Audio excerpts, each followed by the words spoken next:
ধর্ষণ প্রতিরোধে আমাদের করণীয়। সামাজিক আইন ও ধর্মীয় দৃষ্টিকোণে নারী পুরুষের যে কেউ জোরপূর্বক যৌনাচারে লিপ্ত হওয়াই নিষিদ্ধ। এ ধরনের কর্মে লিপ্ত হওয়ার নামেই ধর্ষণ।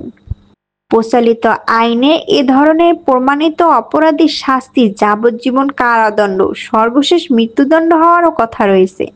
মৃত্যুদণ্ডের বিধান বাস্তবায়নের দাবি এখন জরুরি হয়ে পড়েছে, কারণ সমাজে আনাচে কানাচে ধর্ষণের ঘটনা বেড়েই চলছে।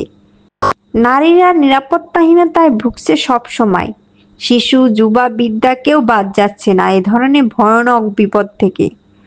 ধর্ষণের মতো বিপদ যেন কিছুতেই পিছু ছাড়ছে না। যে কোনো পরিস্থিতিতে নিরাপদে থাকার দায়িত্ব প্রথমত ব্যক্তির নিজের। যৌন সহিংসতা এর নেতিবাচক প্রভাব, শাস্তি এবং করণীয় সম্পর্কে সঠিক তথ্য এবং সচেতনতা প্রাক কৈশোর ছেলেমেয়েদের থাকা জরুরি, কারণ সচেতনতা মানুষকে আত্মবিশ্বাসী করে।